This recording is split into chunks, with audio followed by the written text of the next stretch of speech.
Yes, you are live, and we have 9 people viewing online now. Okay, thank you. With that, we'll call this meeting to order, the April 6th meeting of regular meeting of County Council at about 10:15. First of all, we have excused from the meeting. We have Dina Skanderup, who won't be there. Someone to make a motion that we accept that. Kelly makes the motion that we excuse Adina. All in favor of that, please indicate. That's carried. Thank you.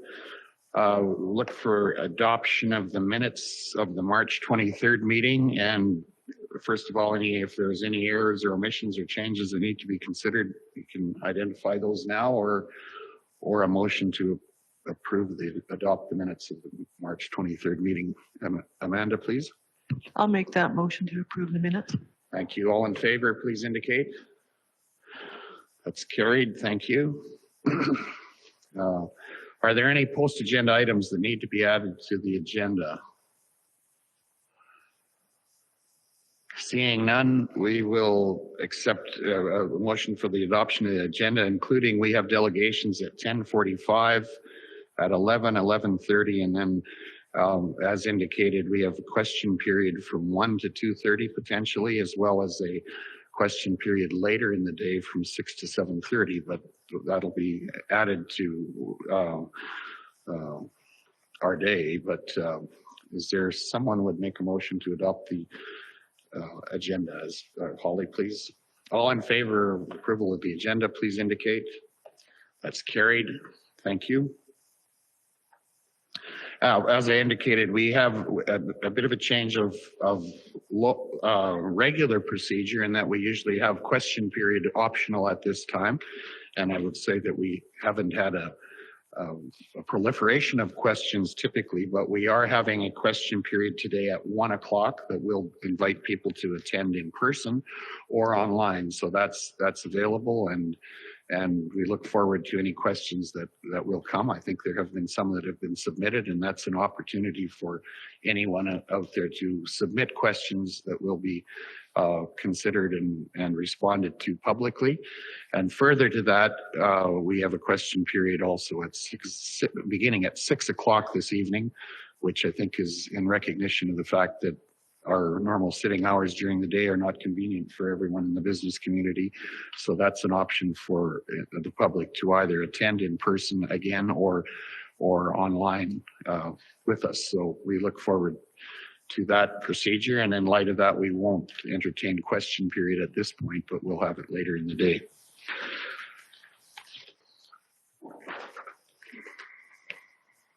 So I'll move to 8.2. Okay, yeah, thank you. Yeah. Let's move to agenda item number 10, our agriculture services business. We have Mr. Todd Green present with us, and we invite you. Welcome, Todd. Give us our agriculture fieldman's report, please. Perfect, thank you.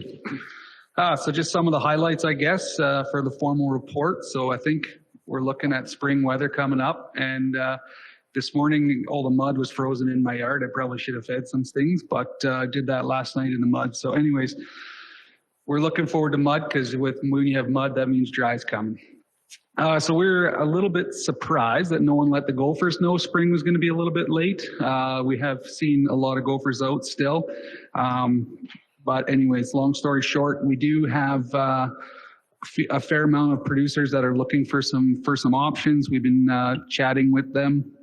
Rosol, which is a product that's been around for quite some time, is one of the options that we recommend, and also a new product called zinc phosphide. If anybody is keeping tabs on how to control Richardson ground squirrels, that seems like a hype right now, and we're hoping that it works well.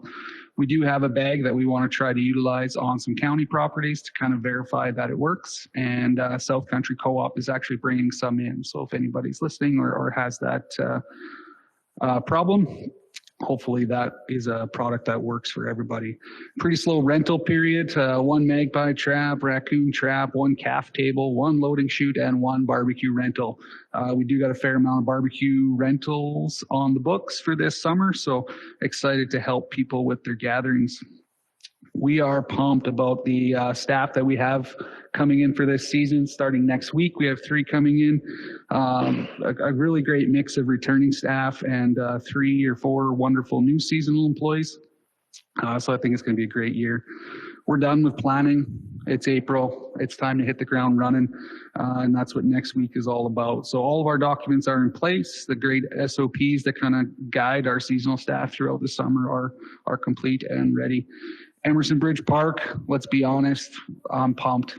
I am pumped. It's going to be a great year. We have those 12 beautiful full service lots that we need people to take advantage of.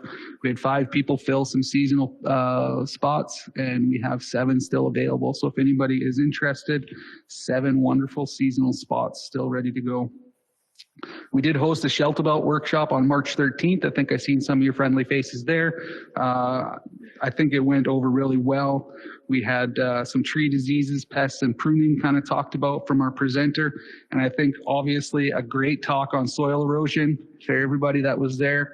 And then of course, Dan Bell from the EID gave a wonderful presentation about the PhD program. And of course, we had free lunch, which I think the 35 people really enjoyed as well. 34, because one didn't stay for lunch. So we did try to run a coyote survey in March. It was far more successful than it was in December, just with the weather. But our counts were a little bit lower, and we think a little bit based on the time of year. Coyotes in that time frame tend to be more focused on breeding than they are on eating on the regular basis. But we did get some better numbers. So still a little bit low, but that's the reason we think that it's low. So, and I did write in there, coyotes have been very brazen this spring. We've had a few producers actually that have had to come in for 1080 pellets to try to control some coyotes that have been taking out some calves. And we did have one ratepayer that sent us a picture of a coyote that was trying to come in through her bay window off her deck. And it was crazy. I didn't believe her when she told me, but she lives 2 miles south of me. So it was, yeah. Anyways, long story short, we counted some coyotes. I'd be happy to entertain any questions.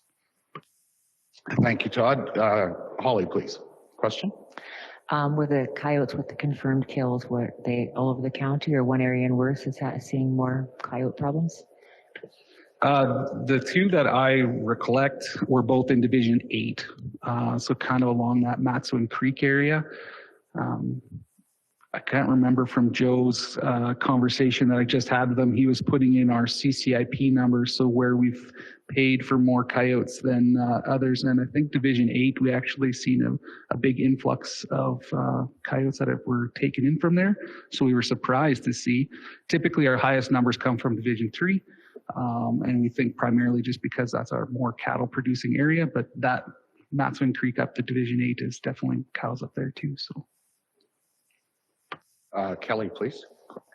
I can share personal or sort of personal. My son out at GEM had a herd of 7 coyotes and took 1 calf, left 2 body parts behind. And yeah, so he's been hunting just to preserve those new babies. Okay, thank you. Are there other questions? I do have a positive comment response that I've heard relative to in your report, the shelter belt day that you spent, someone who was in and really appreciated the content and the opportunity. So just feather in your cap and some direction. That's good. Yeah, it's excellent. Any other questions? Or a motion to approve the agriculture field or accept the approved agriculture fieldman's report. Ellen, please. All in favor of accepting the report? That's carried. Thank you. Thank you. And with that, we will move to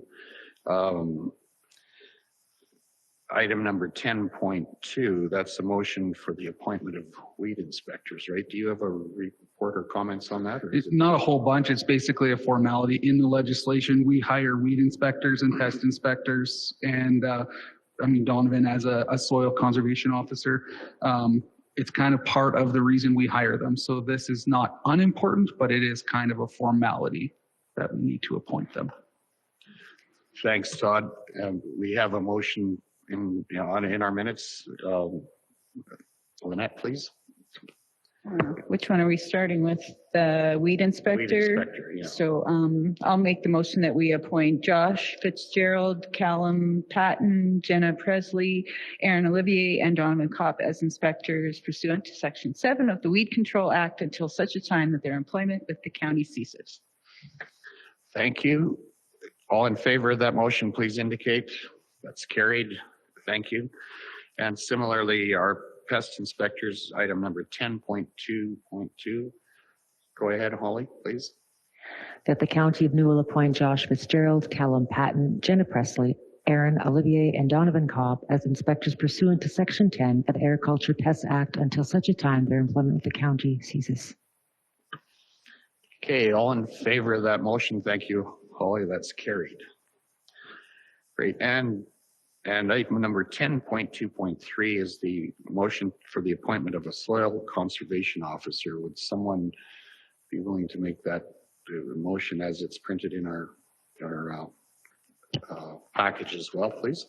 That the County of Newell appoint Donovan Kopp as the Soil Conservation Officer pursuant to Section 15 of the Soil Conservation Act until such a time that his employment with the county ceases. Thank you for that. All in favor of the motion, please indicate. That's carried. Thank you. Let's move on to our policy review, agenda item 10.3. Go ahead, Todd. You'll take us through. Perfect. Well, thank you for allowing me to do all three at the same time. This is perfect. So a couple more policies to review. These two policies that we have. The first one, the private weed control policy, it sets some guidelines for us to work, staff on private property.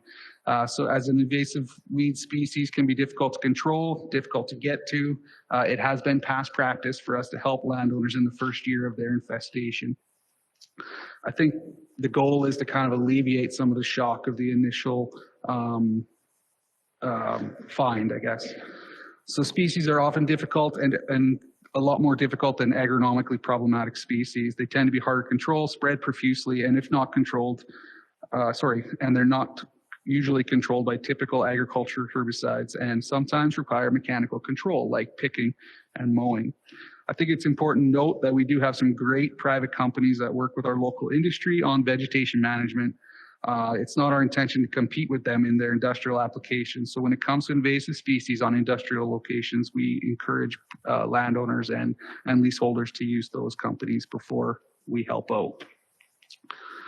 So that's kind of the nuts and bolts. It's a policy that's been in place long before I ever got here. And it's just something that I've adjusted some of the wording, but it's very, very similar and in its intent. Actually, it's exactly the same in its intent to continue. Would we want to discuss that one before we move to the second one? Yes. Thanks, Todd. If there's questions, go ahead, Holly, please.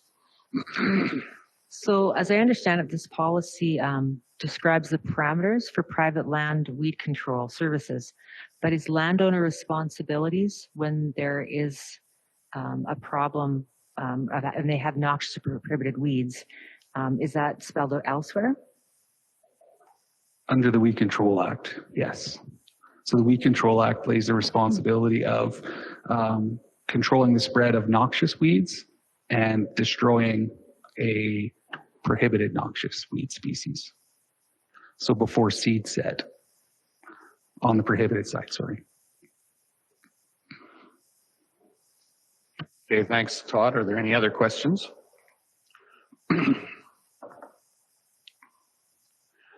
Or seeing none, a motion that we approve the private weed control policy with markup, as presented to him. Lynette, please go ahead. I'll make the motion to approve the policy 020-23. Thank you. All in favor of the motion, please indicate. That's carried. Thank you. And Todd, if you take us to the next one, policy 20-021-23 Clubroot, please. Thank you. Yeah, so this Clubroot and inspection and control policy is actually relatively new in terms of policies for our ag department.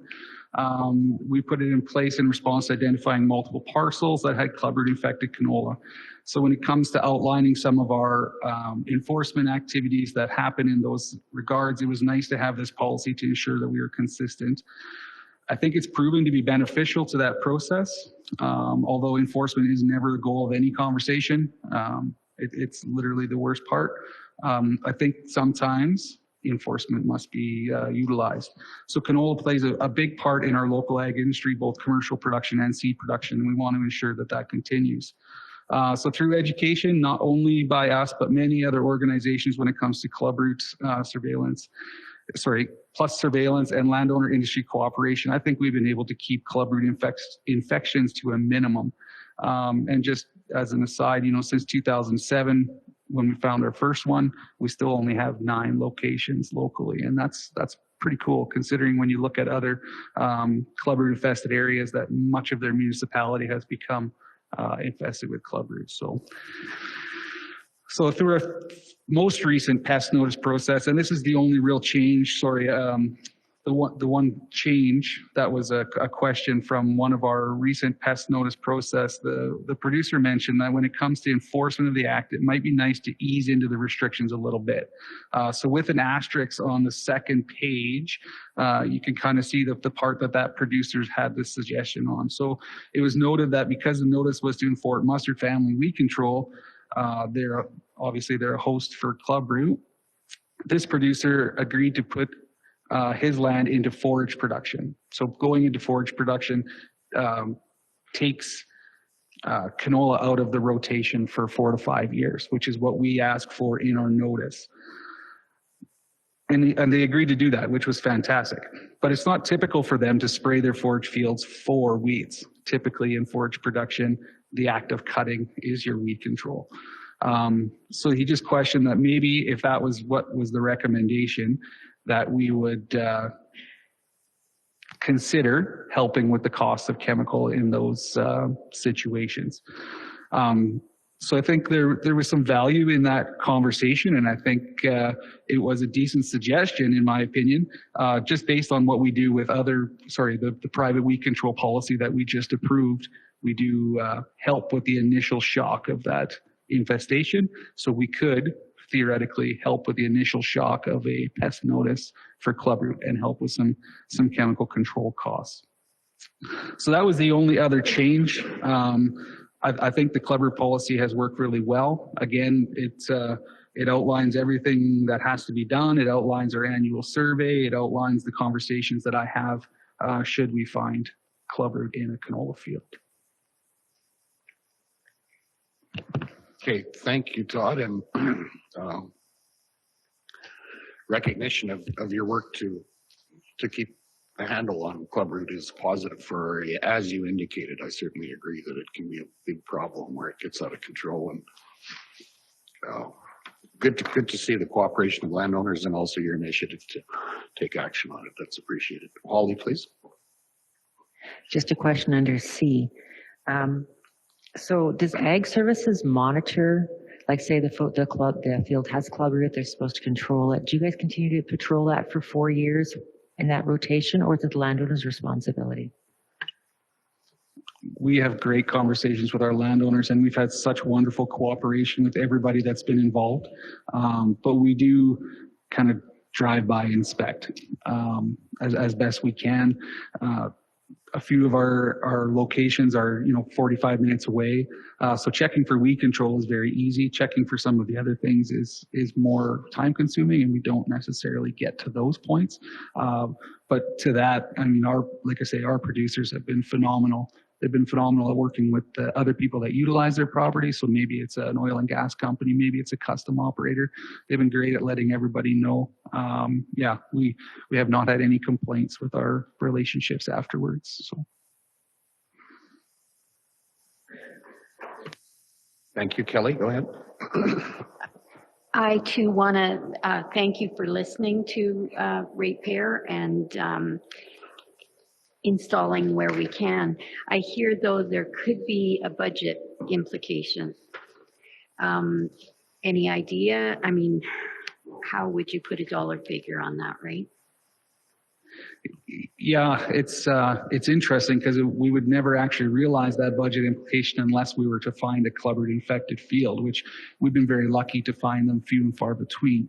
But let's say potentially it's $20 an acre on a 135 acre pivot, you're be a few $1,000. So then follow-up question, are we set up for that? I think realistically we are. I don't know that it's a specific budget line item, but we do have room in our chemical line for sure. Yeah. Okay. Ready for direction? Go ahead, Kelly, please. I will make a motion to approve this policy as recommended. Okay, thank you. All in favor, please indicate. That's carried. Thank you very much. Thank you, Todd. Yeah, what number is that there? 12.1. I'm going to suggest, Cole, that we go to item number 12.1, the NRCS report. Cole is here. Appreciate you coming in. If you're ready to jump the agenda by 10 minutes, that doesn't always happen. Sometimes we go the other way on that. So welcome and thanks for coming this morning. Thank you very much for having me, Reeve and councillors. I appreciate it. As you can see from the report that I submitted, it is very brief, and that's a good thing as usual. So that's not to say that we're not busy. We have a lot of internal goings on right now. We just hired a new employee, entry-level operator. So going through that whole process took a little bit of time and effort as well. But as far as the county's infrastructure that we operate and look after on your behalf, there's not a whole lot that went on over the last month since my last report. We did have a failed curb stop isolation valve at a resident's house in West Land Acres the week of, it was on Tuesday, March the 28th. So we spent some time out there repairing that. There was a little bit of issue with some supply issues by the contractor, Brooks Asphalt. So that system for the entirety of Westland Acres was isolated for approximately 6-7 hours. But because it's part of the county water project, they all have their own individual cisterns and supply on site. So no one was out of water, but like I said, that area was out of service for about 6 hours. So they weren't filling per se. But everything has come back good. The valve has been replaced and in working order again. And all the bacteriological samples that we took after the repair came back negative. So that's a good thing. And so we're back to normal operations in that area. The Rural Water Project Phase 2 progress, I'm sure you're well aware, is well underway. And Ryan, our operations supervisor, spends quite a bit of time with the contractors on that, and he has nothing but good things to say about them. Sometimes you have good contractors, sometimes you have bad ones or not so good. He made a point of saying that he's got a good working relationship with them and they're doing a really good job from what he can see. So that's, everybody should feel pretty good about that. No issues to report as far as outside the normal course of construction work kind of thing. So no issues that we can see with our time with them. So I believe that everything is going along swimmingly. So. Excellent. Good to hear. Thanks for the report, Cole. Any questions? Matt, please. Well, we have you on the hot seat. Are we any closer to having a plan at Lake Newell for their lift station? We wanted to expand upon that from the initial report that they gave to us that we went over with Jeff.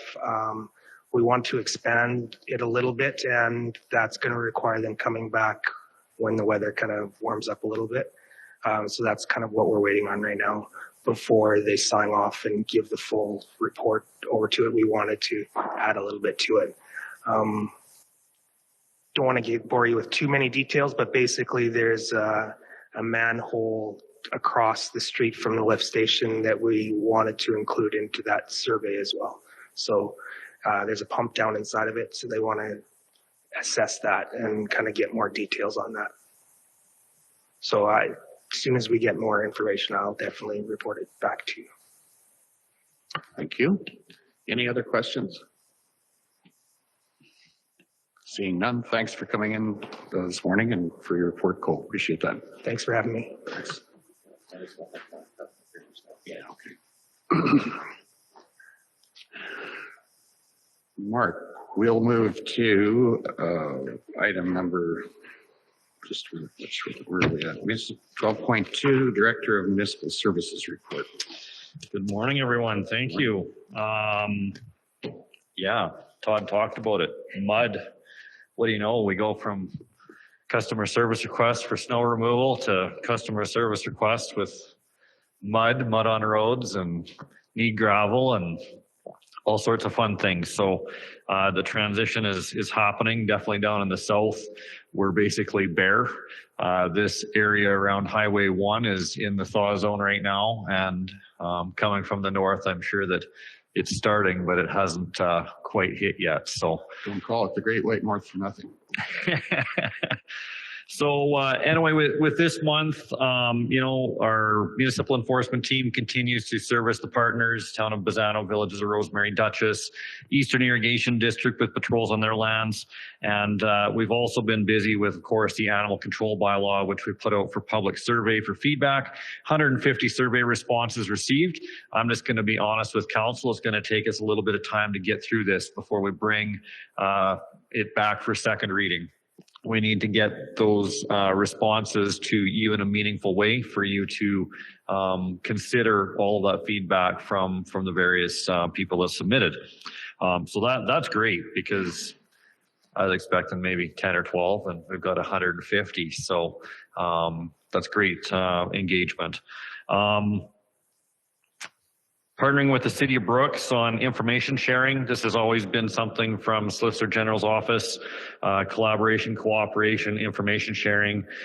We have to do this on all areas. So through the organizations that have the Smart Squad software, we are able to sign a data sharing agreement that opens that doors. You know that people from the city leave the city into the county, and from the county into the city. If somebody's been, say, written a ticket for not having current registration or something, and they're on their way to get it, officers can see those sorts of things immediately and avoid that conflict or somebody having to argue twice with an officer of a separate jurisdiction, because you need time to get things in place. It doesn't mean you're still right to operate your motor vehicle, but you still have to go get it, right? So I think that's a positive thing, and not everybody uses the Smart Squad software, so we're only looking at those opportunities where available. Peace Officer Program audit was also conducted on March 14th. We don't have the formal audit back with the results. It was very favorable for us. In fact, I'll say that I'm anticipating we scored 100% on that audit. So don't be surprised, we did that last time as well. So fleet services, keeping up commercial vehicle program. As we're talking about mud on roads, all of our gravel trucks transitioning out of snowplow season to gravel hauling season, they do have to have their commercial vehicle inspections completed. And we aim to have that done before the summer programs kick off. Spinners and things are still being left on the trucks, that if the sanding boxes have to be thrown back on, knock on the wood right now, we can do that with ease, but the plows and the wings get dropped off, and it's just an easy transition for what we don't anticipate to be too significant of an event, if there is one. Additionally, we received the gravel reclaimer that was in budget, so that's to take that 2 feet along the shoulder of the road there to pull that gravel back in and recover it, rather than having to consume more aggregate out of our valuable resource pits that are non-renewable. That will be put into service in spring.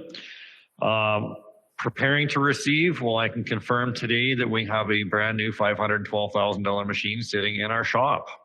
There's only one, there's others coming, but we finally, after 16, 18 months, received our first motor grader replacement. So we are excited about that. I would say if council does have time over lunch break, if anybody wants to walk down to the shop to see that, it's here right now. And I can take you through a tour of that if you so desire.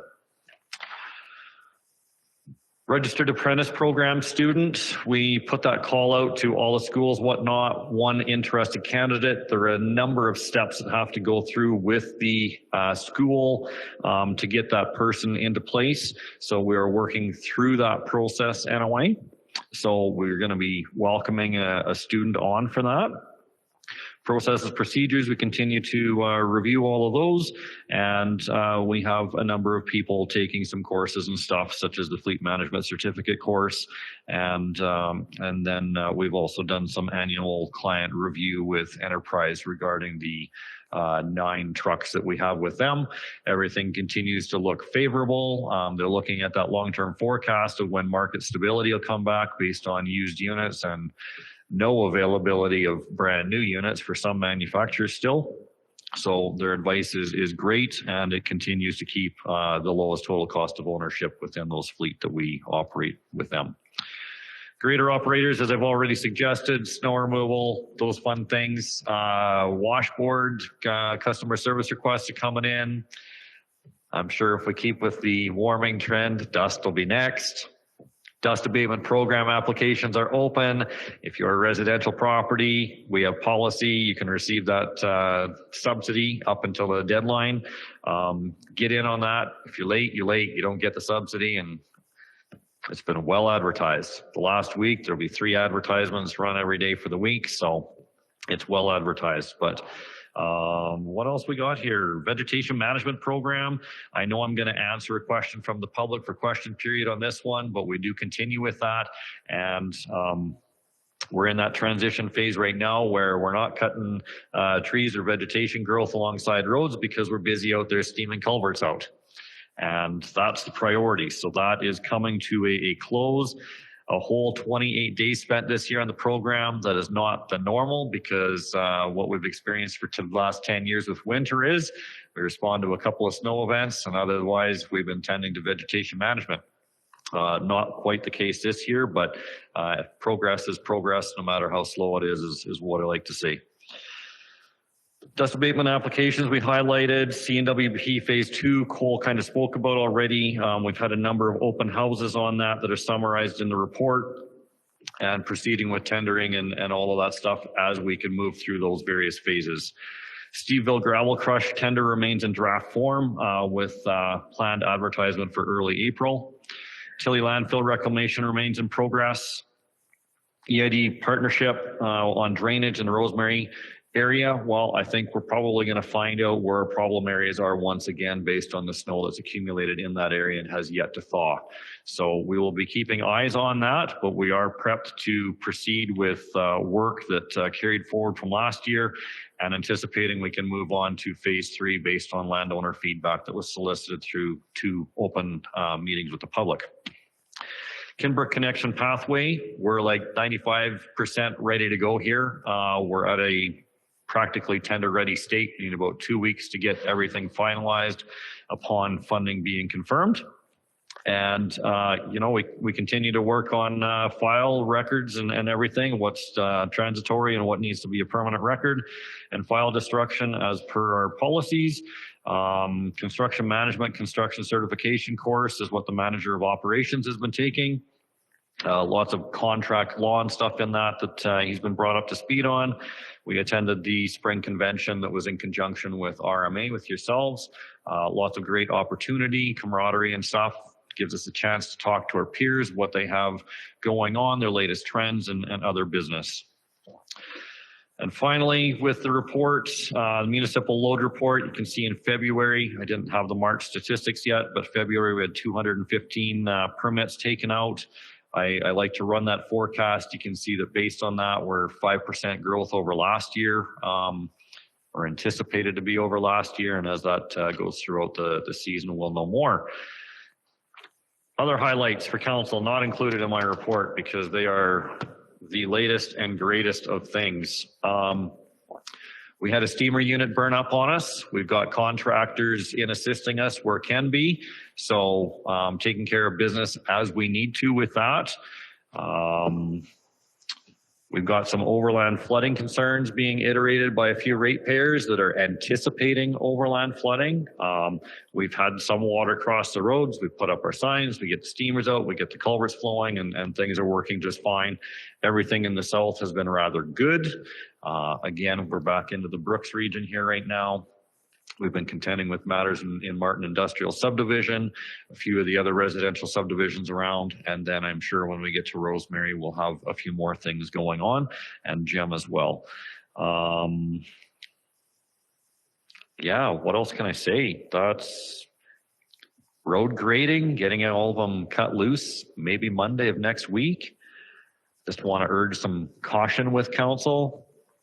We're being asked to put 40 to 50,000 pound machines on roads that are kind of like jelly because they're not dried out completely. So if we're causing damage, we will be pulling back on the service offered until such time the roads are capable of withstanding the equipment that we need to put out there to help our residents have the enjoyment and experience of roads that they so desire. So I think that's Finnegan Ferry for the North Country folks. I know it says April 20th on the Government of Alberta website. I don't think that's going to happen this year. I have had conversations with staff. I know that the Old Man River was wide open on Saturday when I went to Lethbridge. Bull River was still froze over, but had a few pockets of open water. I'm dead certain that the Red Deer is still froze over, but is starting to move slightly. So just word of advice on that one, that they're probably not going to make April 20th, but they didn't want to say that they wouldn't make it yet. So, Right, we've got about 10 days or a little more, I guess, to see what how much help the sun gets to melting some snow. Yeah. Thanks, Mark. Questions? Appreciate that. Any questions? Ellen, please. So to staff, Mark, so you probably wouldn't start fixing potholes and that frost boils until the road dries up? If we can do something that isn't going to result in further damage being caused, we will get there and we will deal with it. If we're going to cause more damage, we will assess those things. If signage has to go up to close a section of road or warn motorists as necessary, that is standard practice year over year. And I guess the other thing that I would like to offer in that is a lot of our confined feeding operations and whatnot, their manure hauls are 365 days a year now. They don't operate at specific times of hauling. There are fields that are receiving manure right now, and that's taken a toll on some roads. We try to work with producers, but we get in there and try to clean things up and restore things as best as we possibly can for everybody else that uses the roads for motoring public. Thanks, Mark. Lynette and then Kelly, please. You were talking about your Smart Squad software. Is that not, you said it's not compatible everywhere. Is that something that's coming, or is that a provincial thing that things are a little messy? No, that is a employer choice as to what software is approved. When we look at something, we have to get approved by the Solicitor General's office to say that software is acceptable to them. Not every authorized employer of peace officers uses the same software. That's just the route that we've gone. And that's because it's had the integration into our case reports for municipal enforcement as well, for e-ticketing and other things and initiatives that the province has put. It would be great if it was provincially driven, but that's not how it's done. I even, through the audit process, I questioned what they actually do with our annual reports from municipal enforcement. I hate to say anything negative, but those reports get put in our file with the provincial government, and unless the minister asks for it, those statistics don't get looked at. And coming out of different systems, those statistics aren't compiled all the same way. So it would make sense if things were done on a consistent basis, but to have flexibility between agencies, we're not all same size. We have 2 officers, some don't have any, some have 20 or more. You scale up, scale down based on softwares that best suit your needs. So It's great that we have flexibility. It's not great that you can't roll things up, but I think that's very similar to financial systems and stuff throughout the province for municipalities as well. Okay, thank you, Mark. Kelly, please. Mark, can you tell us a bit about your involvement with AMSA? I know in the past you've been very involved, and I just wanted to highlight that and thank you for your past work. Are you still involved at the board level? So the Alberta Municipal Supervisors Association, I know it kind of sounds like it conflicts with the CAOs, but it's the group of municipal public work supervisors. I am not part of the executive anymore. I have not been for, well, I almost want to say about 5 years now. That group, I think they still do great to be participating on many boards and stuff with the ministries of various nature, to be advising and encouraging, supportive of things. And I believe the ministries are receptive to the feedback from our professional association as to how municipalities would like to see things work and whatnot, just as council lobbies ministers and whatnot for various matters. That influence is very key. And maybe someday I'll step back into an executive role, but for this time I took a break to let some, I don't want to age myself, but to allow some fresh ideas to enter the executive and then see where that goes. So thank you. Thanks, Mark. Any other questions? Seeing none, a motion to accept the report, Neil? Yeah, I move that we accept that report. Thank you. All in favor? That's carried. Thank you. Thanks, Mark.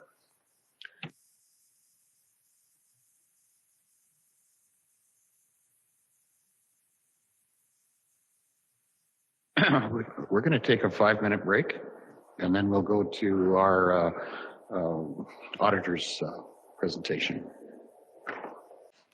We'll reconvene our meeting, presentation of our audited financial statements, and ask Matt to introduce our auditor, please. Welcome.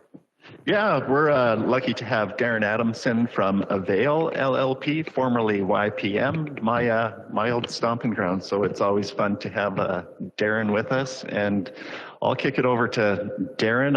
I don't know if we want to make introductions ourselves going around this. I think this is our second rodeo together with the new council. So, but then I'll kick it to Darren to walk us through his presentation. Thanks, Matt. Okay, thank you, Matt. So my name is Darren Adamson. I'm a partner with Avail. And so today, I don't want to go through the whole financial statement or all the different reports. They do have very good information. So we have a set of financial statements that I'm pretty sure you have in your package, prepared by management and audited by us, which is a little bit different than most of our clients. We usually prepare the financial statements for most of our clients because they don't do it internally. Okay. Okay, I don't know if that's any better. So anyways, you guys prepare them, we audit them. And so there's a whole set of statements. I don't really want to go through all that. I also have a report called Indicators of Financial Condition that I believe is in your package as well, that shows 5-year graphs that shows in different financial indicators, how's the county doing compared to your peers and to comparatives. Again, I don't want to go through all that. Instead, what I've done is I've prepared a presentation that I've taken what I think are highlights and excerpts from those two documents and created a presentation for you. If you have any questions at any point in time, I don't know how you are for procedure, but I'm pretty open and relaxed. So however you want to do that is great with me. So if I'll just kind of start with the presentation here. So the first slide, here's what we'll cover. So the first thing is the independent auditor's report. I'll go through that, just the highlights of that. We'll cover the financial results, look at some selected notes to the financial statements. Again, you've got a copy of the entire set of statements. I've just picked out a few that I think are worthy of highlighting. We'll look at some of the indicators of financial condition. The whole package has, I don't know how many, 10 or 15, and I think I've picked out maybe 5 or 6 that I think are highlights of the indicators. We can also go through the management letter and the post-audit letter, which really are addressed to council. So I would normally recommend we go in camera. That's obviously your decision if you want to or not. But so that's kind of my proposed agenda, if you're good with that. Sounds good. Okay, so if we look at in the financial statements, a 2-pager, it's an independent auditor's report. The very first paragraph is our opinion. And if you read through it, it says that we have a clean auditor's opinion. So in our opinion, the financial statements fairly represent the results of operations, the financial position, the cash flows of the county for the year ended December 31st. So no surprises. It's a clean auditor's opinion. The auditor's report also lays out some other good information. It was changed, I don't know, 4 or 5 years ago to add additional paragraphs and additional explanation. It clarifies that it is management's responsibility for the financial statements. Council, of course, is responsible for a lot of things. One of them is to oversee management and to approve the financials. So that's what we're doing today. Our responsibility is, again, to provide our opinion. But as we do that, the first things we do is identify and assess the risk of material misstatement. So we're not looking at trivial things or smaller things. We're trying to keep our audit to anything that we consider to be material. Typically based on a percentage of your total revenues and expenses. We're also responsible to understand your internal controls. We'll make recommendations if we find any weaknesses.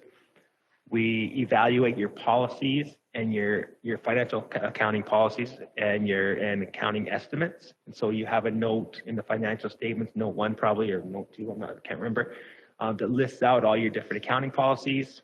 We have reviewed those and we don't have any concerns with any of those. Very consistent with other municipalities that we see. We conclude on the going concern assumption. So that would be if the county was in any financial difficulty and might not make it through the next year or two, we would need to look into that. That is not an issue with the county. You are totally fine on your finances. And we evaluate the overall presentation of the financial statements. So that's our responsibilities. So getting into the actual numbers, so on the statement of operations, it's laid out with operating revenues at the top and then operating expenses, and then down below we'll add in the capital revenues. So here we have basically the operating revenues for the year ended December 31st. So you can see the middle column is the current year. We're just under 40 million of revenues for the year. We're up about 458,000 over the prior year and about 1.2 million over budget. The biggest change is in special levies. We went from 120,000 to over 2.1 million, and that was for the local improvement levies for the North Headgate. I'm sure you're all aware about any of these highlights that I mentioned, but government transfers revenue is down from 1.4 million to 700,000. Consistent with other municipalities, last year in 2021, you received the most grant, municipal operating system grant, and you didn't get that this year, and that was about 770,000 or so. So that explains why we're down. Investment income is down a bit as the bond market last year was a little bit shaky. And then other revenues last year, 836,000 in 2021 was higher than normal, and that included just under 400,000 for the Patricia grass fire, which obviously we wouldn't expect to happen again. So overall revenues are in good shape. We're up a little bit and higher than budget. Move down on that same page, we get our operating expenses that came in this year at just over 27.5 million compared to 26.3 last year. So we're up about 1.1 million in operating expenses. Really, 2 items were up of significance. The first one was in roads, streets, and walks. Went from 10.8 million up to 11.4.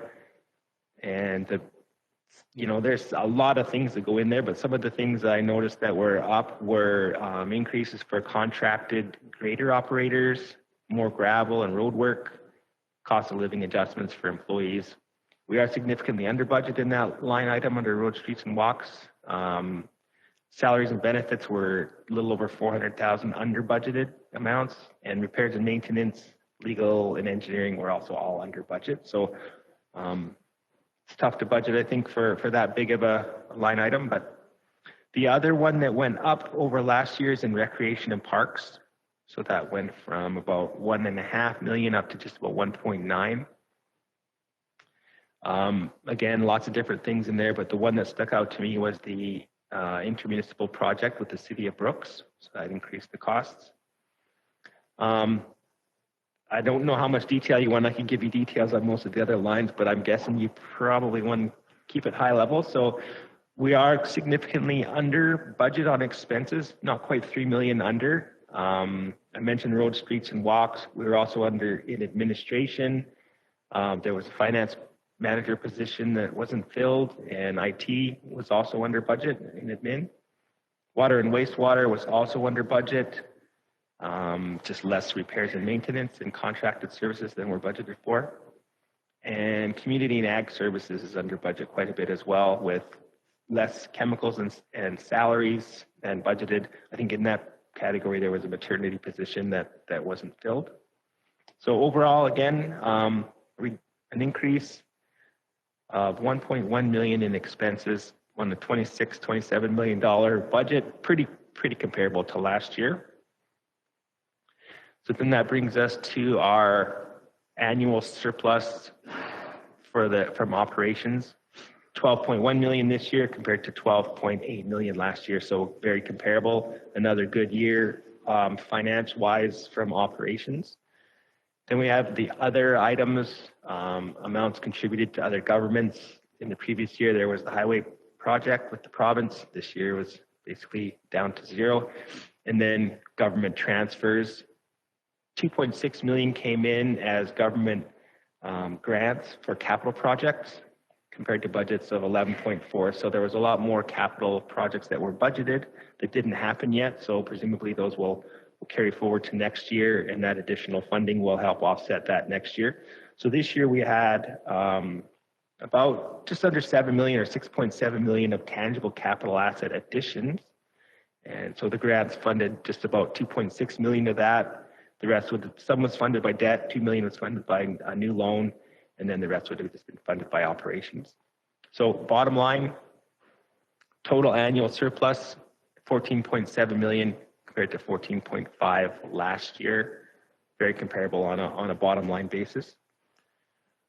I don't know if you want to have questions during or wait to the end. If there are questions, does anyone in council have questions at this point? Seeing none, we'll carry on. Thanks. Carry on. So then if you're following on your actual financial statements, the previous page is the statement of financial position. So how this statement is laid out is we have financial assets at the top, financial assets being anything that's cash or will be converted into cash or used up in the next fiscal year. From that, we subtract out our financial liabilities, come to a net financial asset total. And then it also carries down to add in non-financial assets, which largely are tangible capital assets. So non-financial is obviously, it's not cash and it's not expected to become or used for cash. And that reconciles down to the total accumulated surplus. So some of the highlights this year, financial assets, 142 million compared to 124 last year. So up just under 19 million. Most of that is in the cash and equivalents, so we're up about 16 million in cash. We did have that surplus that we saw on the previous page, so that contributed to that. The other significant, I guess, changes in financial assets. First one is in trade and other receivables. So amounts owing to the county at the end of December are up from 6.1 million to just under 8 million. Most of that, or 5.7, is for local improvement taxes. So that's the big part of that. And then investments is up a couple, or 1.6 million or so. Oh, what's going on here? Touchy.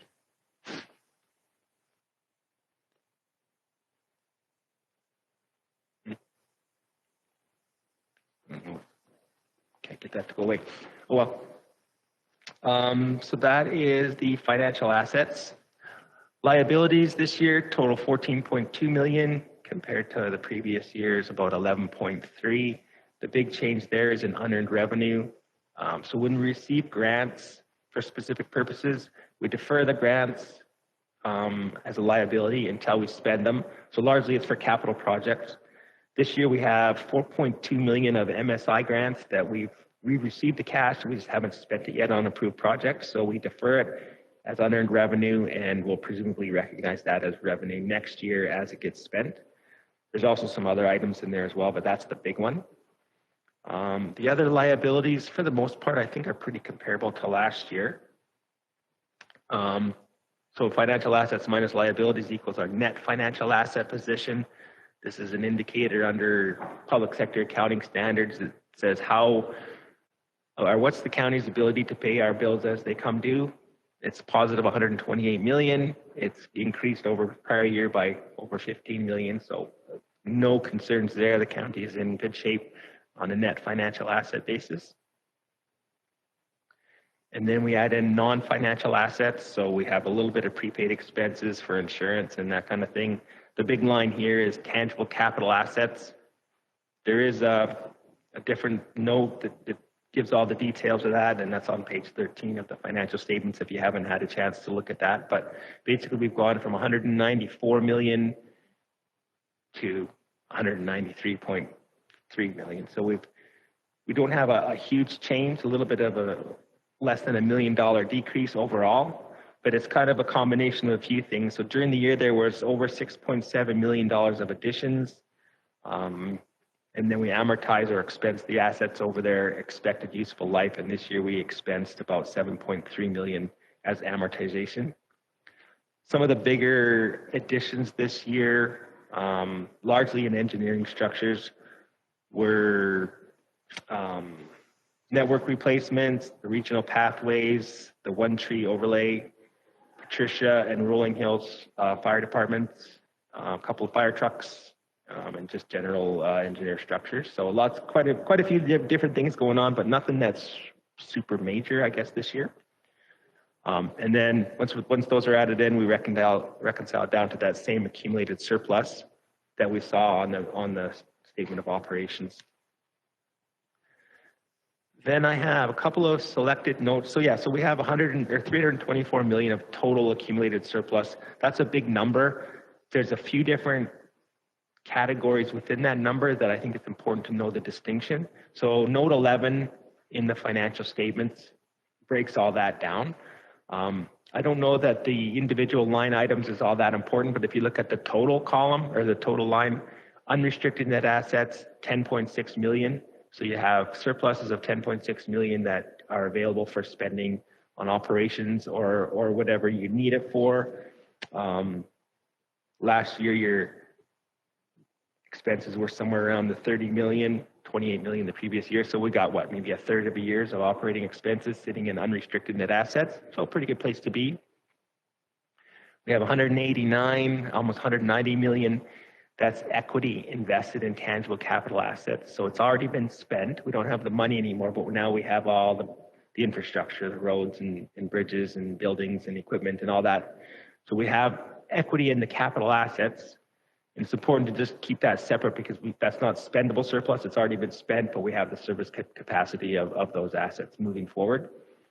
And then we have another 124 million that's also available for future spending, but it's been restricted by council and management for specific purposes, mostly capital projects and future capital items. So those are all listed out in a note as well that you can see. So out of the total 324 million total surplus, again, 134 of that is available for future spending and 190 has already been spent. The next note, and it's not, for a lot of our municipalities, this is an important note because they're kind of hitting up towards the top of their debt limits. Each year, we do a calculation based on your current year revenue, and we times it by 1.5, and we come to your total debt limit as defined in the regulation. Your debt limit is about 60 million.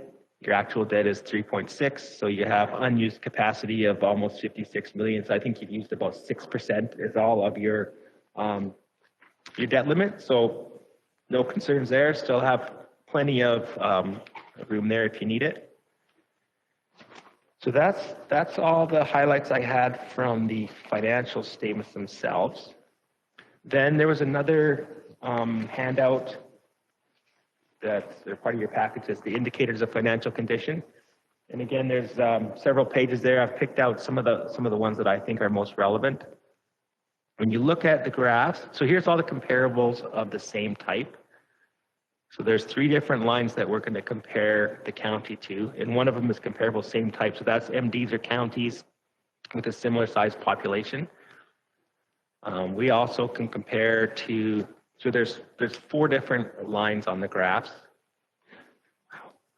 The blue line is the county, so that's our numbers, and then we can compare into different comparables. The green is comparable counties or MDs, so similar size in population. The red line is all counties and MDs in Alberta, and then the purple line is the comparable population of all types of municipalities, so it would include cities or towns in the similar population. So to me, the most appropriate comparable is the green line compared to the blue line for the county.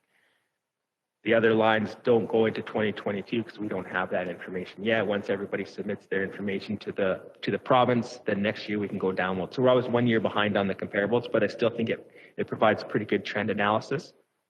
So this first indicator is total financial assets compared to liabilities. So county has 143 million of financial assets, 14 million of liabilities, so a factor of about 10.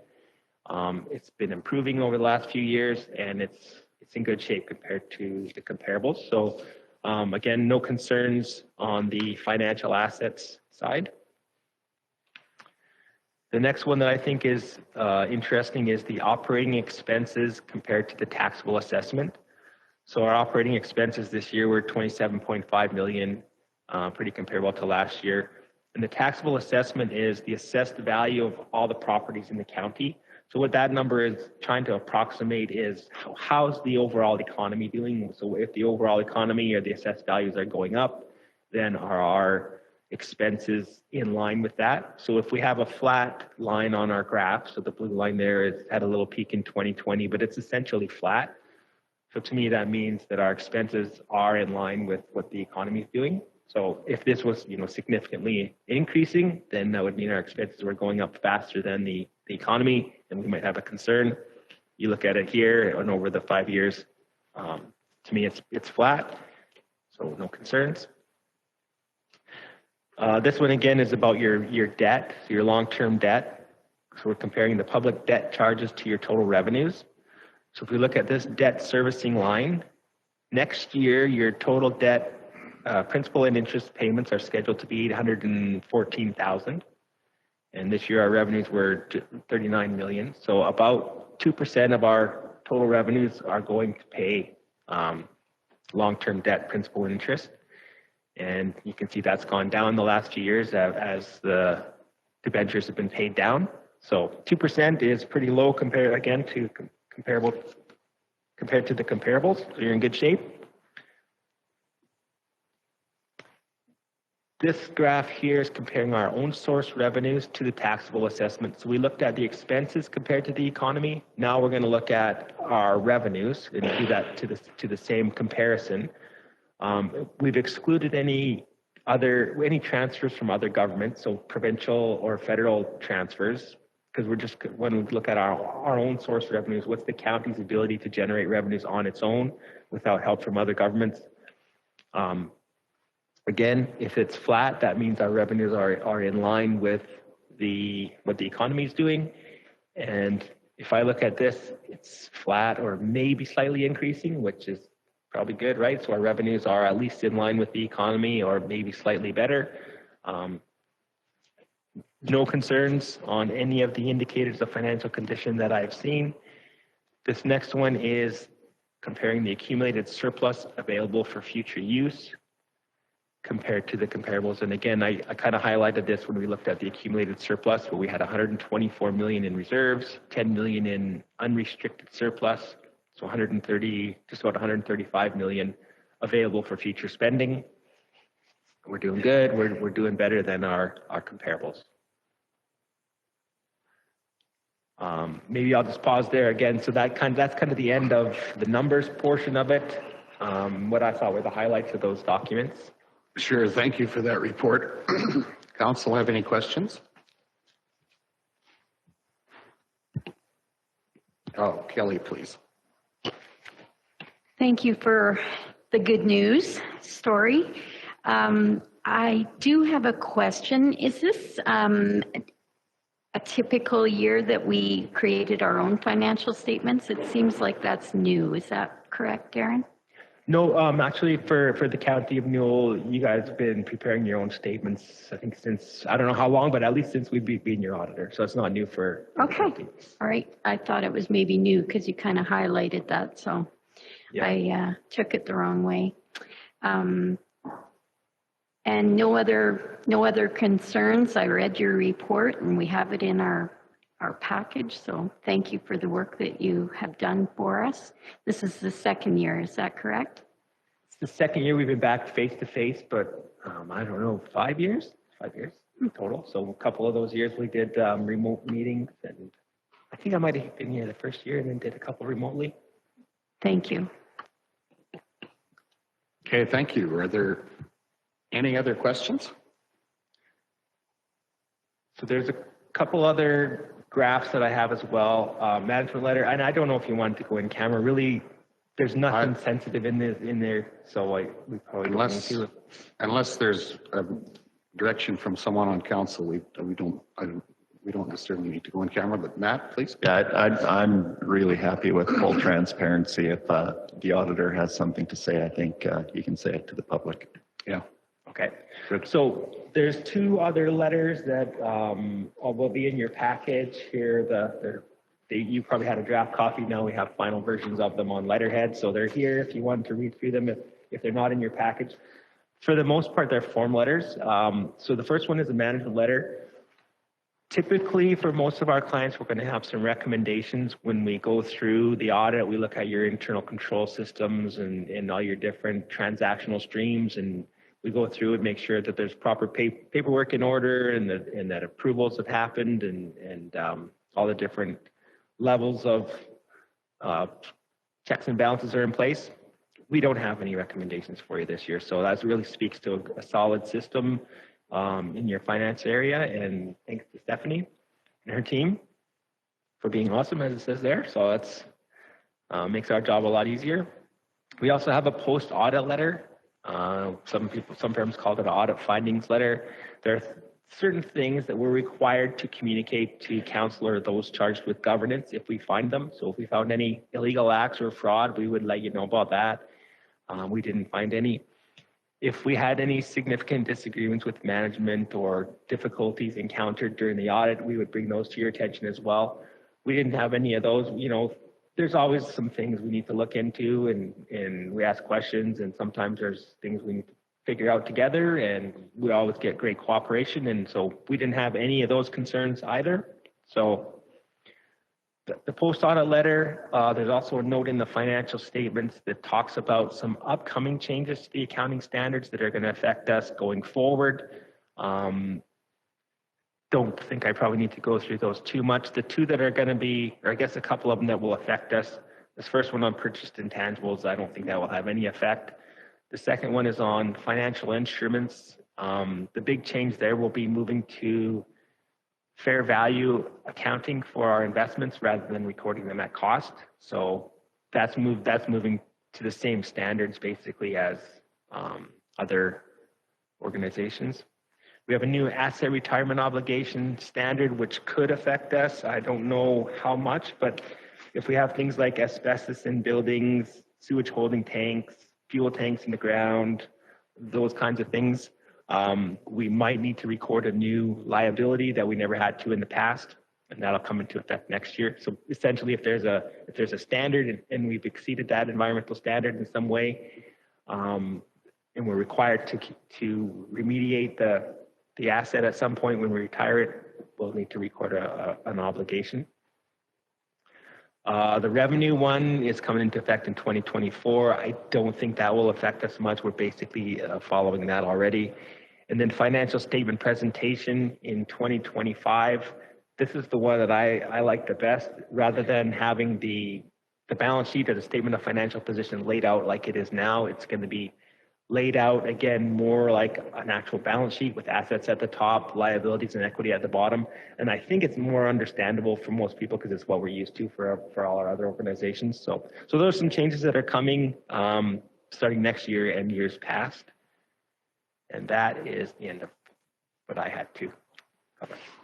Thank you for that presentation. Are there any questions from council? I think from a financial perspective, I appreciate a good report and makes these chairs easier to sit in from that perspective at least. And we appreciate that and the work of our financial team to ensure that things stay sound and on the right side of the ledger. And we appreciate that. Thank you for your presentation. Is there, I'd like a motion to approve the audited financial statements as presented. If someone's prepared to make that, Greg, please. Yeah, I'd like to make that motion. All in favor of the financial statements accepted? That's carried. Thank you. You're welcome. Thank you. We appreciate your presentation. Got a few documents to get signed. I don't know if you want to do that after or take a 5-minute break now or. I think we're scheduled for a public hearing beginning a couple of minutes ago. So if you're comfortable with that, we'll take that after. We can take care of that after. Sure. If that works for you. That's good. Fine. Okay. Thank you. Thank you very much.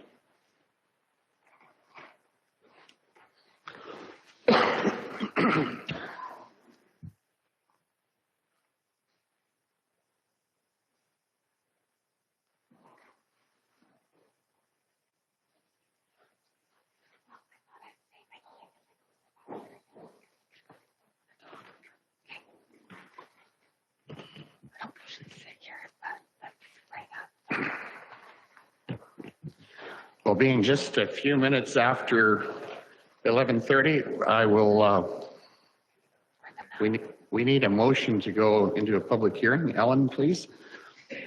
All in favor that we move to a public hearing? That's carried. Thank you. We're just a few minutes late, but welcome everyone. Good morning. And I will just read basically our procedures for dealing with the public hearing so we all hear that and understand it from the same perspective. I'll call the purpose of the public hearing is to ensure there is an orderly process for council to receive input from everyone who wishes to be heard. After my comments, the time will be turned over to our administrative staff for an overview of the matter being considered during this hearing. The applicant will then be given an opportunity to address and be questioned by council.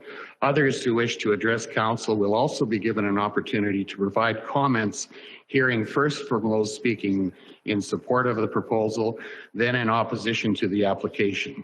Council may question presenters if they feel a need for clarification.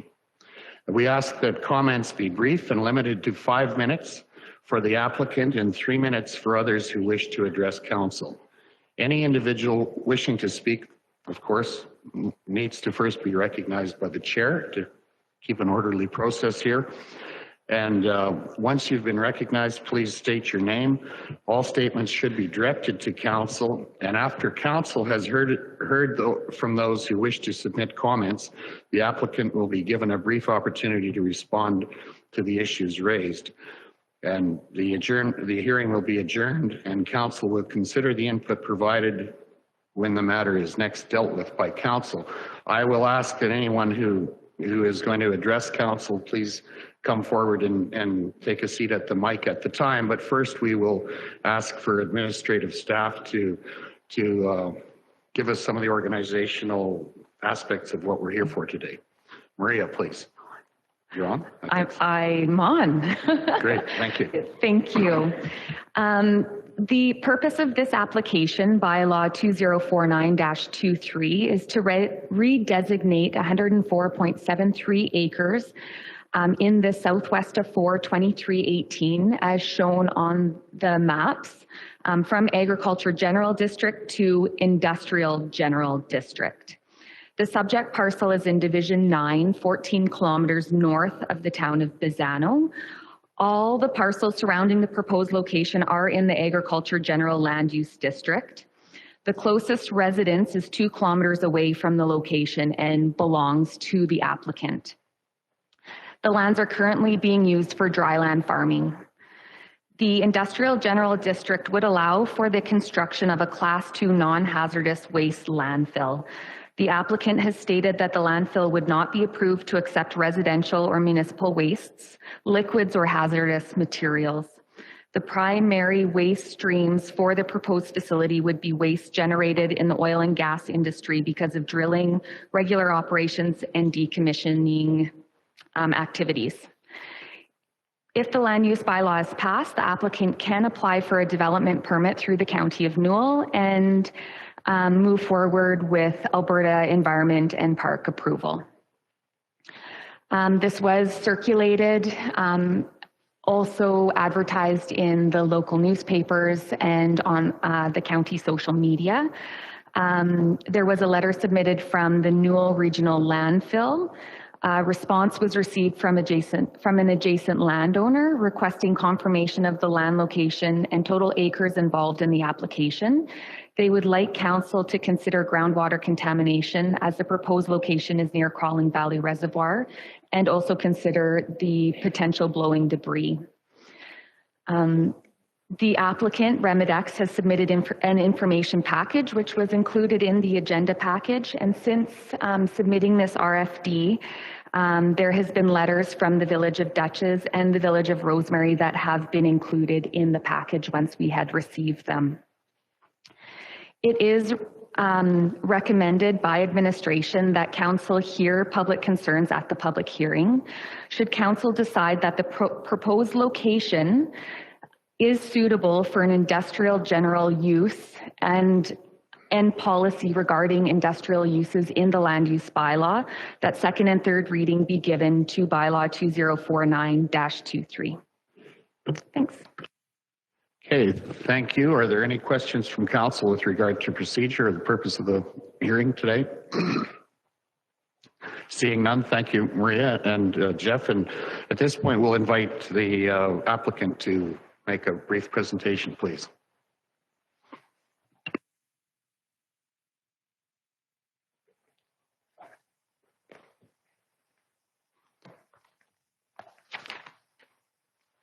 Morning, Council. My name is Barry Flood, and I'm the principal. Go? Yeah, just right into the mic. How's that? That's good. Maria did most of my work for me, so I don't have that much to do anyway. Anyway, my name is Barry Flood. I'm a principal with the Remedex Remediation Services, and we've been in existence for just about 3 decades. Basically, as an environmental consulting company with specific focus on site remediation and reclamation services. We are proposing to construct a Class 2 industrial waste landfill situated approximately 15 kilometers northwest of Bassano on Duck Lake Road. And thus, we are seeking a land use change to begin the process, as Maria said. The local partners on the proposed project include the Smith Group of companies from Brooks, who have the experience, the heavy equipment, and presence in the county to fully support the project, and the Newell Hydride Colony, who own the lands where we propose to build a facility. We've been working for many months to identify the right partners, the right structure, and the right site. My company will be providing design management, operational services for the proposed project. We own and operate our own waste management facility near Drayton Valley, which gives us the experience and confidence to successfully undertake the project. A Class 2 waste landfill, as Maria mentioned, can only accept solid industrial and landfill waste. There's no municipal waste allowed, no hazardous materials, no liquids, no organics. And based on our experience, most of the waste that comes into the facility would be soil, usually over 95%. This is a very important point in that issues you can have often with municipal or mixed waste, such as odors, birds, wind-driven garbage, and complex leachate issues are virtually minimized. As mentioned, we expect our main clients will be oil and gas related companies. And just as a quick point is that there's millions and millions of tons of materials, contaminated materials apparently within an hour of this facility. So just there's lots of work out there. The proposed facility will be designed and operated to strict regulatory standards established by Alberta Environment and Parks. Investigations to the location have confirmed the suitability of the site and that the natural conditions are excellent, far exceeding compulsory requirements of Alberta Environment. Strict regulations and a robust design will ensure that the development will not pose a risk to groundwater, soil, or human health. And a full application, as mentioned, will be made to Alberta Environment to ensure all site design and monitoring requirements are exceeded. So why did we pick this particular location? Well, it's privately owned. We're a private business. It's relatively remote with very few landowners. It has a high-grade access road into the site. It's, as a lot of the place, fairly dry. The geological and hydrogeological conditions are excellent, and the lands are considered somewhat marginal in terms of agriculture purposes. And as an aside, the Newell colony has initiated discussions with their neighbors so that they're aware of our plans. The site design will combine the natural advantage of the location and a constructed multi-layer containment system to ensure that the environment is protected at all times. The underlying soil is exceptional, and groundwater is over 4 meters below surface. Infrastructure at the site will include a truck scale, office, laboratory, a shop, and likely improvements to the access depending on the requirements of the county.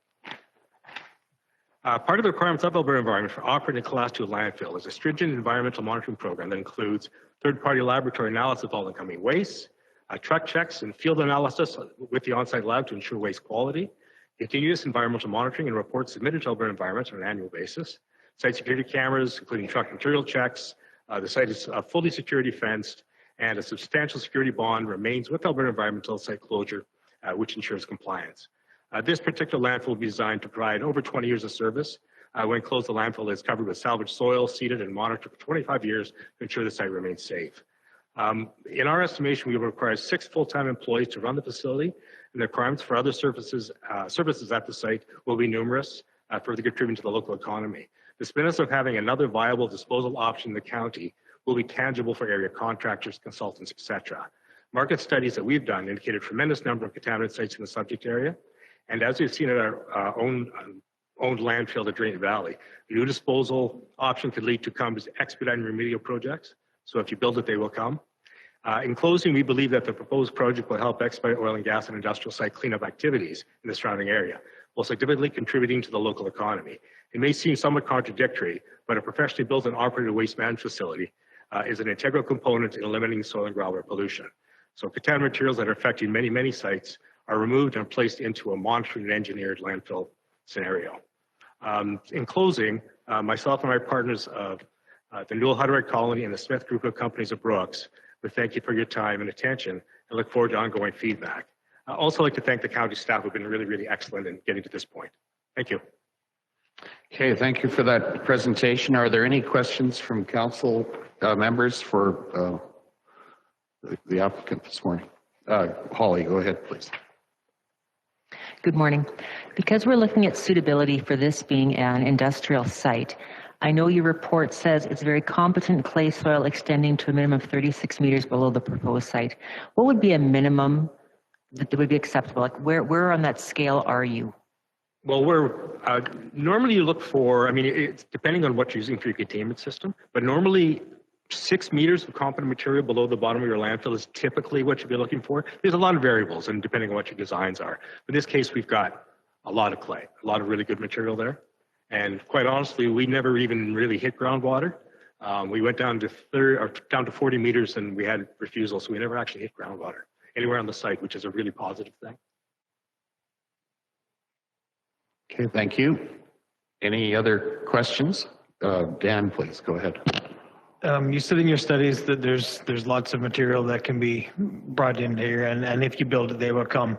Where's this material going to be coming from? That this new source that's out there clearly, but who's going to be bringing it in, and where are they going to be getting it? Well, we found again, counting on our experience from our facility at Drain Valley, is that we've got 4 landfills within half hour of where we are, and if anything, it expedited. There was more work happened after we built our site. So usually it's within, I'm going to say, an hour of a facility, because anywhere past that, typically your trucking is going to kind of eat you up. So normally, by putting it something that's closer to where potential work is, more work will happen because they don't have to truck stuff as far. And saying that, I mean, I know that there's a landfill in the just outside of Brooks here, but there's so much material out here. There's so much potential work that I don't think it's going to make much of a dent in what they're doing already. Okay, thanks. A follow-up? Yeah.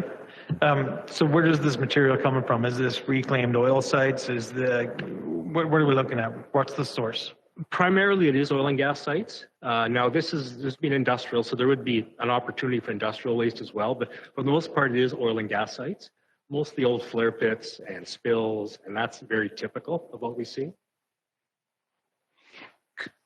Could you just comment on what secondary like the industrial, The industrial market? yeah, I mean, you have talked about what your primary expectation is, but Yeah, I'd be for interested sure. to hear what secondary potential is, or, you know, what's the range of product that you... It's hard to gauge. I mean, again, I keep relying on a facility that we have at Drayton, is that we actually get in things like biosolids, like treated biosolids, which is not really considered, which is, I guess, considered industrial waste. We get biosolids.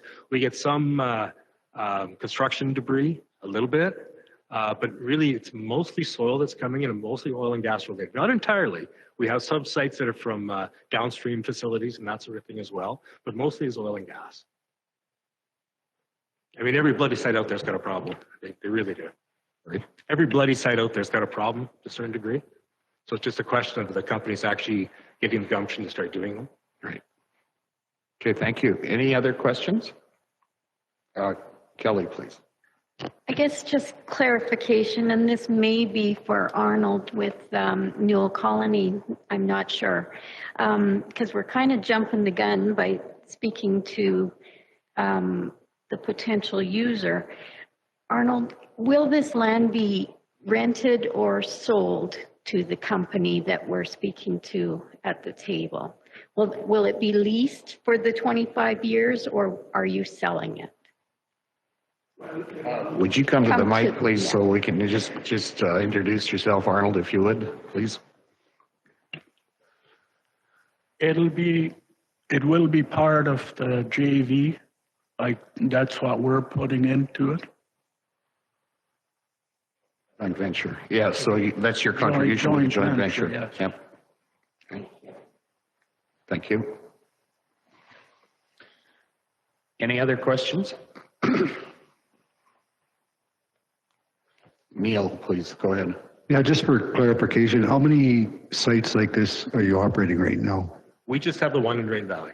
One in Drayton Valley? Yeah, just one Drayton Valley. The market is was taken over by Secure and Trevita over the years.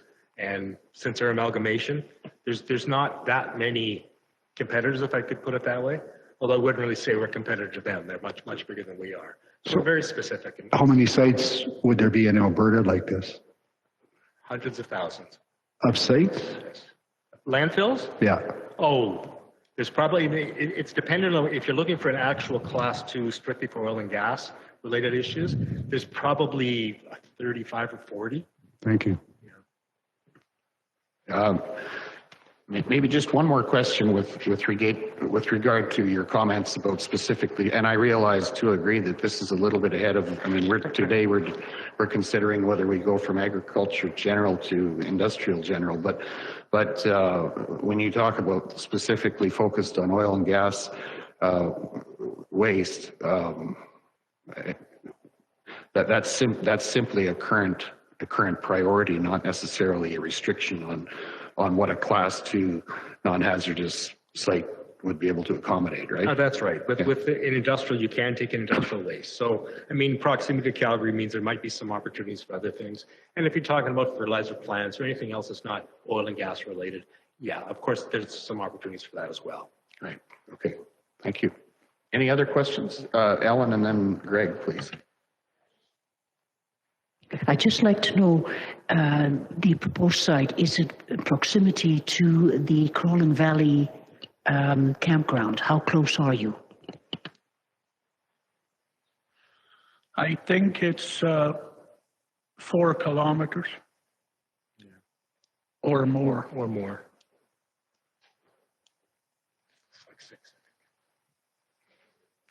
Thank you. Greg, please. Considering this is already agricultural land, what is the quality of this land, in your opinion? Be truthful. We have better land. Like west of the colony is better farmland, but we do raise crops on it,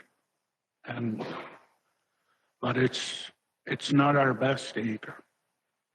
And it's dry land, correct? It's farmland, yes. Yeah. Okay, thank you. Any other questions? Seeing none, thanks. Thanks for your presentation this morning.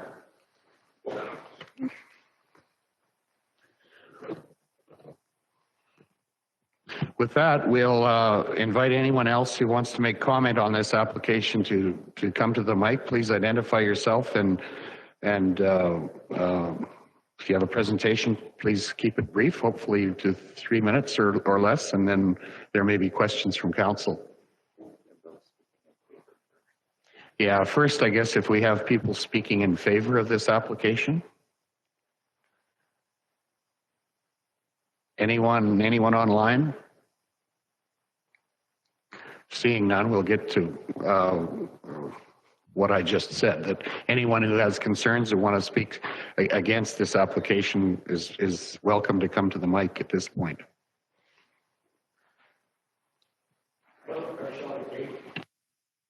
Maybe turn the mic on, please, Sean. Hello, I'm Sean McKay. I'm Authority Manager for the Newell Regional Landfill. I'm here in opposition to it based on, I guess, the landfill itself, the infrastructure that's been developed, and for the ratepayers, how all of this is potentially going to affect them. Basically, the Newell Regional Landfill is an essential service. We're a non-profit. We're owned by with 5 shares by Bizano, Brooks, Duchess, Rosemary, and the county. Being part of that, we need to, being a nonprofit, we need to have a certain amount of revenue coming in. And right now, what we do have a good revenue from the same industrial class 2 soil that Remedex is planning on taking. But without that, we would not be able to continue with the low tipping fees. We've had it very lucky for a long time. There would be a scale fee, there'll be tipping fees. You will be seeing a large increase in the ratepayers just to try to come up with enough money to cover our expenses. We do have good reserves, but they are intended for post-closure, closure, equipment replacement, building replacement, future cell construction. And running at a loss, we will, if we're losing $3 million a year, we're going to be in a tough situation in 10 years. We need to be able to put money away for closure and post-closure. Alberta Environment and Parks requires that. Potentially with this last cell that we built, it was a $4 million project. It was 1.5 industrial cells. That increased our capacity for 1.7 million tons of class 2 contaminated soil, which would be the drilling waste, the reclamations, pipeline breaks, cleanups, that sort of thing. Again, the same material. So I need to point out we're within a 50-kilometer radius of where Remedex wants to set up. So they are north and west of us. We've looked at the data from the last 2 years where our material has been coming from. They would take a substantial amount of that material. There's no trucking company that would send a truck another 80 kilometers round trip when it's right there. I'm not against Remedex. I'm just trying to protect the ratepayers and the landfill that I got hired to protect. We have potential that would be losing 4.4 million per year. The total expenses in 2022 were 6.4 million. That included cell construction and so on, which is part of running a landfill. And we had revenue of 6.5 million. We take 4.4 million out of that revenue, and we're looking to be in very tough shape. The landfill, I touched on this, is partially funded by the 5 shareholders, ratepayers, and that current rate, which has not changed in 3 years, is $34.99 for the waste portion of that. The other 2 revenue streams is a small amount because we have such low tipping fees for the MSW. Then the other one is, of course, the ratepayers. So to make up that revenue, that's what's going to have to change, is we're going to have to increase tipping fees. These are based completely on the numbers for the last 2 years. We'd have to be getting $75 per ton for disposal. That would be, every person that came on the scale would be a $15 per trip fee. And you would be looking, your ratepayers would be looking at going up to $150.92 from $34.99. That would be just to cover the expenses. Like it takes out projects that we had planned for this year, just to try to make it a fair number. So right now, revenue that we generate stays with the landfill, and for the landfill, it's not, again, it is a non-profit organization. Every person of the county right now benefits from this landfill and from the low tipping fees and the low rate that they pay. Where with RemedX, not only does it hurt that, but it only benefits the few. Another thing that I'd just like to bring up that wasn't on my letter was the NRSWMA currently funds grants to the Newell Recycling and Bizzetto and Erie Recycling of approximately $315,000 a year. So loss of the substantial waste revenue would also definitely affect those organizations. We would like to propose that this be denied or at very least tabled for further discussion and public involvement. I guess now, if it would be okay, I'd like to ask a few questions to the county. Is that? I don't know. I'm not sure if that was appropriate or. Procedurally, I think this is a public hearing for us to hear your concerns, and specifically today, our decision is whether we reallocate the land in question from ag general to industrial general. So I'm not sure.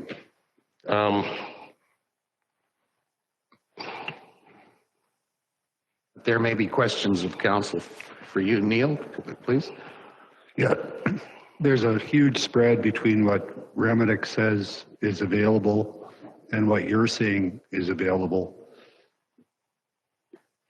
Are those numbers, why is that? Like, is there more projects coming that they know about? Exactly right. Or remember the project that I did discuss this with council earlier on a tour. We had a potential $6.5 million project coming in from Calgary. So that's from the west, right? So that's gone, potentially gone. It's not gone yet. I mean, no, they're taking a chance. I'm talking in the future. And like I said, I have nothing against RemedX at all. This is just protection of the ratepayers in the county. Well, my main question was, they've looked at the situation and figured there's enough for everybody, is Right. what I heard. Oh, I completely would expect that to be said. It's a big discrepancy, and I'd need some more numbers on that before. Okay, that would be, we have the numbers to back it up. I don't think we'll do it. That wouldn't be appropriate right now. No. But yeah, Someday. I'm all for that. Okay, thanks. Kelly, you've got a question? Just a question, Sean. In your heart of hearts, do you feel that we're not competitive? That we cannot compete with a for-profit organization? Not for the infrastructure that we've built to date. Like, how do we compete with that? Can you back it up with reasons, not feelings? I feel your feelings. Okay, I would so like to hear your. I guess my reasons would have been in the numbers, right? So our potential losses, right, compared to our expenses to run the landfill. Is there not potential for new business? There's like potential for increases to the ratepayers. There's potentials for increases in MSW. Is that what you meant or no? Yeah, this isn't a debate. No. This isn't a debate. No, this no, morning, so that's okay. I was trying to then just it was a make question and figure out the answer. Please to the question. Yeah. Okay. Any other questions? Dan, please. You said there was a potential for the $4.4 million loss. Is that that potential? Is that if you were to lose all of the material that would go to there that you're collecting now, or is that from the north and from the west? Yeah, that's. We base those numbers on nothing from the east. So that 4.4 million would be just what goes to that. You would still get some. Yeah, that's right. That's what I wanted to know. Thanks. Thank you. Holly, you've got a question? More would like to see, today we're only discussing if we're going to make that, switch it from ag to industrial, but I want to echo what Neil and kind of Dan is saying. The numbers we have are huge discrepancy. So we can't make a decision without more information is very different, and that's towards Redimex, sorry, I'm saying your name wrong, as well. As here, we need information. Perfect. That, Okay. we are more than willing for that. So No. today, it's not been discussed today. We Today's don't only need that information today the because future. Yeah, no, we're very The good with process for clarity is today is a land use change discussion. Anything that follows will, I mean, there's quite a procedure before an additional landfill would be built. And I think we all maybe have some questions that would be more debatable than just back and forth question and answer. But Greg, please. So from what I understand is that you have a problem with what potentially could go on this land as far as remedics, correct? Can you say that again? I'm sorry. So as far as what your issue is who is potentially going to come onto this land? Yeah, yes. So I'm just discussing, I guess, probably more so is the proximity of a class 2 landfill. So did that make sense or? Greg, go ahead. So do you have any issue with this land being converted to industrial general use district? Do you have any problems with that? Well, that's what No, exactly. No, I understand completely. I guess that I can't argue that if it was a different industrial thing, right? So you're right. Okay. We're good. Any other questions? Seeing none, thank you. Okay. Are there any other people wishing to speak in opposition of the applicant?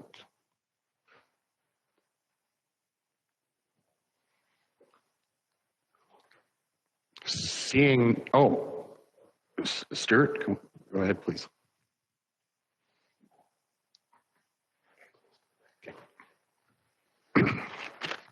Hello, everybody. My name is Stuart Douglas. I farm land relatively close to the site, and I am opposed of it. Being so close, we used Up Lake Road quite a bit and moving machinery and stuff, and I'm concerned about how much traffic is going to be increased. Like, is it a load a day, 10 loads a day? You know what? Nobody's ever said anything how much is going to come in.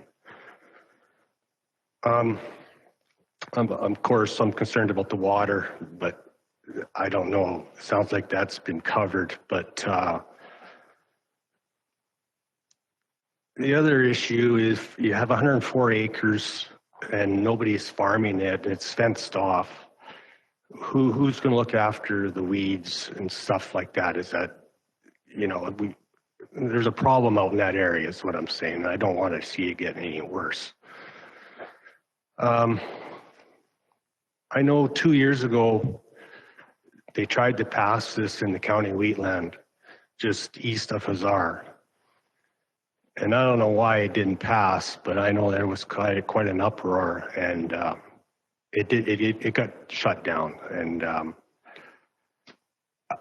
like I said, I'm not sure what the reasons were, but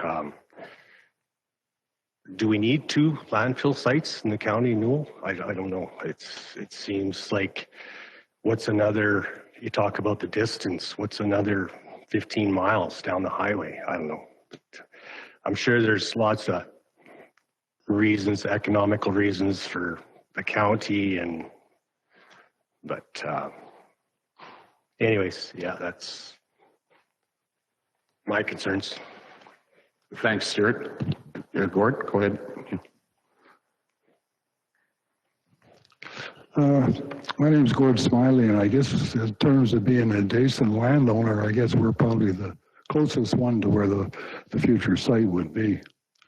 I've got a couple of 3 concerns about it. I don't like to see the plant at Brooks on Highway 36 and number 1 get decreased in the business that it handles. It's handled the waste from our area up in there quite well over the years, and I'm not sure that one there will be any benefit to our county, that's for sure.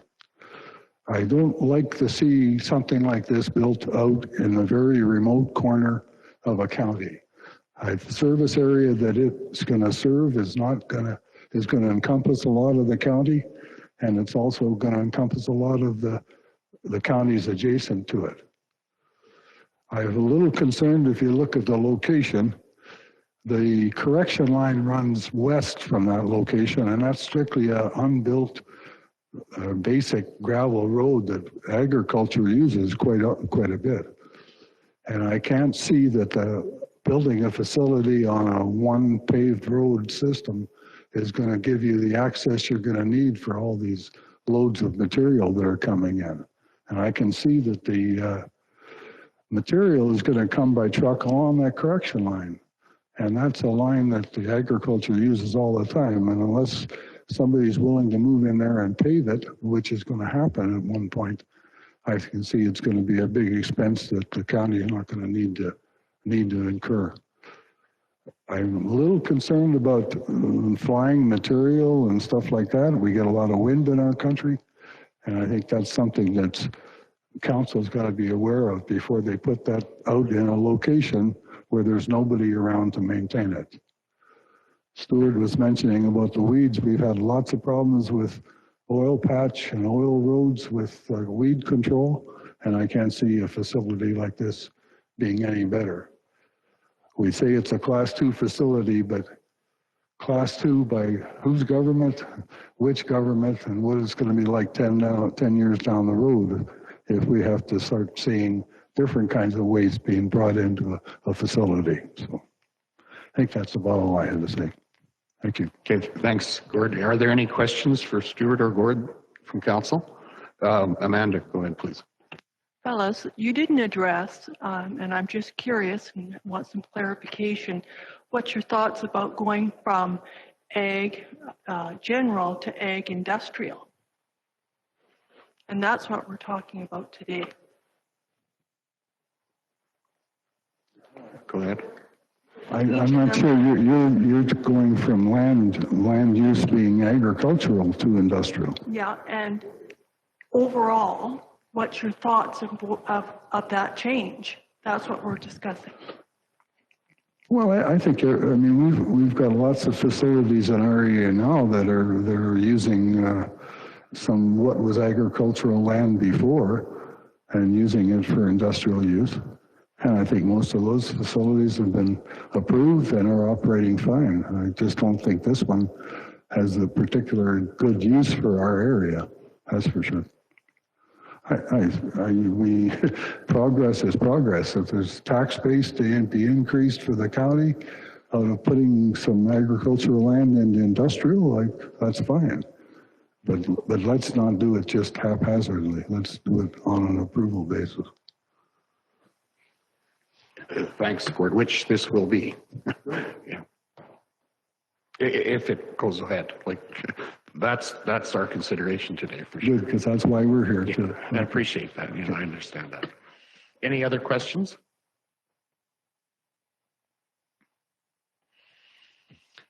Seeing none, thanks for your presentation this morning. Are there any other parties wishing to concerned or speak against the application? Seeing none, the proponent has a few minutes to make some closing comments if you'd like to do that. I'd ask you to hold your comments to 3 minutes or less, please. Just, I guess, in closure, a lot of those concerns are legitimate concerns. And the whole idea of a design of something like this is to ensure that all those needs are met, because you can't operate these facilities. It's not like the old days we used to run a landfill where there's garbage all over. It's just not the way it's run anymore. You'll lose your license is what you'll do. And we do need to ensure that we recognize that this is primarily a soil type scenario. So there'll be very little flying waste, that type of thing. There's always some, because some trucks bring in straw and that sort of stuff for their boxes. But it's quite minimal, again, based on our experience that we have at our other site. So it's mostly soil, so it's not really an issue that often. Weeds is an absolute issue. We only be developing this site in sections where only the site that's open, the cell that's open will be operating. The rest will still remain in farmland until it's developed. It's being developed in 4 different stages. So the chances of weeds are lessened, absolutely, because we're keeping it in farmland until it's developed. The second stage would probably happen in 5 years if and when we are able to get this one open. So weeds is not truly an issue because it will be farmed right up until it can't be anymore. And then at that stage, it's a cell and the weeds are much less of an issue. As far as volumes of material, I think we come from a little different place in so much as what's being done out here at the regional landfill is that, we're strictly private basis. Our clients are oil and gas clients. We are aware of a number of big jobs coming up in the next few years, which probably not necessarily be involved in the discussions with the regional landfill. So and volumes are, they're a little bit haphazard anyway, because nobody knows exactly what you're going to get, and nobody knows exactly what the client's going to do. But suffice to say, there's a lot of material, and I'm sure there's plenty for 2 or 3 more landfills to be set up in this county, to be quite honest. Just the advantage of having more than one facility and more than one option is good for clients. It's actually good for everybody. Competition is not a bad thing, and it makes everybody work harder and better, and it honestly will expand this market. There's no lack of soil in this area. There's none. And we know that from what we do, because we're our consultants. We send waste all over the province to different landfills, so we're very aware of some of the projects that are coming up. And so I think we're limiting ourselves by saying we'd be cutting off their waste. I don't see that in the least. I think there's plenty of material to go around. And realistically, if there is a little bit of competition, it's not a terrible thing. It makes everybody work better. There'll still be a tax base here. We're still going to be hiring, probably 6 to 8 people for the site. We've got a whole raft of services that have to be done as well. So it's not just a completely, a cutoff to the county. There'll be lots of action going on our side as well. But I think that more than one option is not a bad thing. As I mentioned at our site up in Drayton Valley, there's 4 landfills within half an hour of each other. So, and it hasn't hurt anybody's competition. If anything, it's probably helped it because we've had more options to take waste to different places, including our own. So I don't see that really as being an issue as far as cutting off the waste that's going to the regional landfill. Okay, thank you. Appreciate your comments.